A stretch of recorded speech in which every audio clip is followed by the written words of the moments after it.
समय पार्वती जी ने शंकर जी से हाथ जोड़कर प्रश्न किया, हे महेश्वर, मेरे बड़े सौभाग्य है जो मैंने आप जैसे अर्धनारीश्वर पति का वरण किया। क्या मैं यह जान सकती हूँ कि मैंने ऐसा कौन सा पुण्य किया? आप अंतर्यामी हैं, मुझ दासी को ये बतलाने की कृपा करें। पार्वती जी की ऐसी प्रार्थना सुनकर शिव जी बोले, हे प्रिय, तुमने अति उत्तम पुण्य का संग्रह किया था, जिससे तुमने मुझ जैसा पति पाया। वह अति गुप्त व्रत है, पर तुम्हारे आग्रह पर प्रकट करता हूँ। वह यह है कि भादों की शुक्ल पक्ष की तीज का व्रत हरितालिका के नाम से प्रसिद्ध है। यह व्रत जैसे तारागणों में चंद्रमा, नवग्रहों में सूर्य, वर्णों में ब्राह्मण, वेदों में साम, इंद्रियों मन रूप, ऐसा यह व्रत श्रेष्ठ है। जो तीजा हस्त नक्षत्र युक्त पड़े तो और भी महान पुण्यदायक होता है। यह सुनकर पार्वती जी ने कहा, हे महेश्वर, मैंने कब और कैसे तीजा व्रत किया, यह सब सुनने की इच्छा है। इतना सुनकर भगवान से बोले, हे उमा, भारत के उत्तर में हिमालय पर्वत है, उसके राजा का नाम हिमाचल है। वहाँ तुम रानी मैना से व्रत की कथा पैदा हुई थी। तुमने बाल्यकाल से ही मेरी आराधना प्रारंभ कर दी। कुछ उम्र बढ़ने पर तुमने हिमालय की दुर्गम गुफाओं में जाकर सहेली सहित मुझे पाने हेतु तप आरंभ कर दिया। तुम ग्रीष्म ऋतु में पानी में खड़े होकर मेरे ध्यान में संलग्न रही। इस प्रकार 6 ऋतुओं में तप करने पर भी जब मेरे दर्शन न मिले, तब तुमने ऊर्ध्वमुख होकर केवल वायु सेवन की, फिर वृक्षों के सूखे पत्ते खाकर इस देह को क्षीण किया। इसी सुअवसर पर देवऋषि नारद जी वहाँ उपस्थित हुए। राजा ने अति हर्ष के साथ नारद जी का स्वागत किया और आने का कारण पूछा। नारद जी ने कहा, हे राजन, मुझे भगवान विष्णु ने भेजा है। मैं चाहता हूँ कि आपकी कन्या को योग्य वर प्राप्त हो, अतः भगवान विष्णु ने आपको कन्या का वरण किया है। क्या आपको स्वीकार है? राजा हिमाचल ने कहा, महाराज, मेरा सौभाग्य है जो मेरी कन्या को विष्णु जी ने स्वीकार किया है, अतः मैं अवश्य उन्हें अपनी कन्या का दान करूंगा। यह निश्चित हो जाने पर नारद जी ने वैकुंठ जाकर भगवान विष्णु से पार्वती जी के विवाह के लिए कहा। इधर महाराज हिमाचल ने वन में जाकर पार्वती जी को भगवान विष्णु के साथ उनका विवाह होने का निश्चय सुनाया। तो सुनते ही तुम को महान दुख हुआ। उस दुख से विह्वल होकर अपनी सखी के पास पहुंचकर विलाप करने लगी। तो तुम्हारा विलाप देख सखी ने कहा, देवी, मैं तुम्हें ऐसी गुफा में ले चलूंगी जहां महाराज भी न पा सकेंगे। ऐसा कह सखी उमा सहित हिमाचल की गहन गुफा में विलीन हो गई। तब राजा हिमाचल घबराकर पार्वती जी को ढूंढते हुए विलाप करने लगे कि मैंने विष्णु को वचन दिया है कि वह कैसे पूर्ण होगा।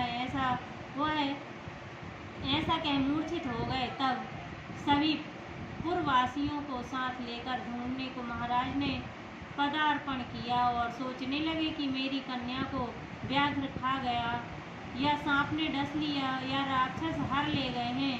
उस समय तुम अपनी सहेली के साथ ही गहन गुफा में पहुंची। बिना अन्न जल के मेरे इस व्रत को आरंभ करके नदी की बालू की शिव प्रतिमा स्थापित कर विधिवत वन पुष्पों से पूजन करने लगी। उस दिन भाद्रपद मास तृतीया शुक्ल पक्ष हस्त नक्षत्र था। तुम्हारी पूजा के फलस्वरूप मेरा सिंहासन हिल उठा। मैंने जाकर तुम्हें दर्शन देकर कहा, हे देवी, मैं तुम्हारे व्रत और पूजन से अति प्रसन्न हूँ। तुम अपनी कामना मुझसे वर्णन करो। इतना सुन तुमने लज्जित भाव से प्रार्थना की कि आप अंतर्यामी हैं, मेरे मन के भाव आपसे छिपे नहीं हैं। मैं आपको पति रूप में चाहती हूँ। इतना सुन मैंने तुम्हें इच्छित वर देकर अंतर्ध्यान हो गया। इसके बाद तुम्हारे पिता हिमाचल तुम्हें मंत्रियों से ढूंढते ढूंढते नदी तट पर सारे शोक के मूर्छित होकर गिर पड़े। उसी समय तुमने मेरी बालू की मूर्ति विसर्जन हेतु नदी पर पहुंची। तुम्हें देखकर हिमाचल अति प्रसन्न होकर बोले, उमा, तुम इस भयानक वन में कैसे चली आई? जो अति भयानक है, जहाँ मनुष्य के प्राण संकट में पड़ जाते हैं। हे पुत्री, इस भयंकर वन को त्याग कर अपने घर को प्रस्थान करो। पिता के वचन सुन। तुमने कहा, हे पिता, आपने मेरा विवाह भगवान विष्णु के साथ स्वीकार कर लिया है। मैं इसी वन में रहकर अपने प्राण त्याग दूंगी। ऐसा कहकर सुनकर राजा हिमाचल खुश हुए और बोले, हे पुत्री, दुख मत करो। मैं तुम्हारा विवाह कदापि विष्णु के साथ ना करूँगा। जो तुम्हें रुचिकर है उन्हीं सदाशिव के साथ मैं तुम्हारा विवाह करूँगा। तब सखी के साथ नगर में उपस्थित होकर अपनी माता और सहेलियों से मिली। कुछ समय बाद शुभ मुहूर्त में विवाह वेद विधि के साथ महाराज हिमाचल व रानी मैना ने मेरे साथ करके पुण्य का अर्जन किया।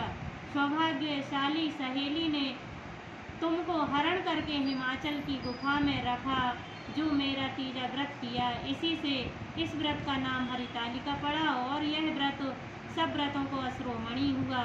इस प्रकार कथा सुन माता पार्वती ने कहा, हे प्रभु, आपने मिलने की सुखद कथा सुनी, मुझे प्रसन्न तो किया, पर इस व्रत के करने की विधि व इसका फल मुझसे न बताया। सो कृपा करके मुझे इस व्रत का विधान और पुण्य फल प्राप्ति का वर्णन करिए। इतना सुनकर शंकर जी ने कहा, हे प्रिय, मैं इसका फल सुना रहा हूँ, सुनो। यह व्रत सौभाग्यवती नारी व पति चाहने वाली कन्याओं को करना चाहिए। यह व्रत भाद्रपद शुक्ला द्वितीया की शाम को तीजा व्रत धारण करें। यह व्रत निराहार होकर करना चाहिए। भगवान शिव पार्वती की स्वर्ण प्रतिमा केले के खम्भे व पुष्प आदि से सुशोभित मंडप में स्थापित करके रेशमी वस्त्र के चलोगे तानकर बंधनवार लगाकर भगवान शिव की बालू की प्रतिमा स्थापित कर पूजन कर रात्रि जागरण करना चाहिए और भगवान शिव की सामग्री समर्पण करके ब्राह्मणों को द्रव्य, अन्न, वस्त्र, पात्र आदि श्रद्धा पूर्वक देना चाहिए। शिव जी के प्रति वस्तु को सिद्ध पंचाक्षरी मंत्र से ओम नमः शिवाय कहकर समर्पित करना चाहिए। प्रार्थना करते समय अपनी मनोकामना भगवान के सामने प्रेरित करके प्रणाम करें। प्रार्थना के बाद दोनों हाथों में पुष्प लेकर पुष्पांजलि समर्पण करें। फिर चतुर्दशी को शिवलिंग की किसी भी नदी व तालाब में विसर्जन करें। फिर 3 ब्राह्मणों को भोजन करा दक्षिणा देवें। इस प्रकार व्रत पूर्ण करने से स्त्री सौभाग्यवती होती हैं, पुत्र पौत्रों से सुखी होकर जीवन व्यतीत करती हैं। कन्या यह व्रत करे तो उसे कुलीन धनवान वर प्राप्त होने का सौभाग्य प्राप्त होता है। हे देवी, जो सौभाग्यवती स्त्री इस व्रत को धारण करती हैं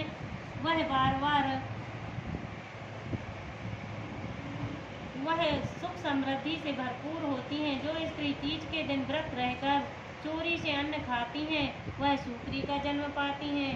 जो जल पीती हैं वह जोंक का जन्म लेती हैं और जो दूध पीती हैं वह सर्पणी का जन्म और मांस खाती हैं वह बाघनी होती हैं। जो स्त्री उस दिवस होती हैं वह अजगर की योनि पाती हैं।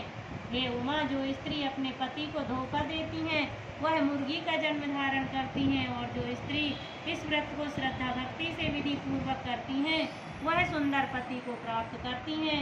वह दूसरे जन्म में तुम्हारे समान स्वरूपवान होकर इसी संसार में उत्तम सुख भोग करती हैं। बोलो शंकर भगवान की जय।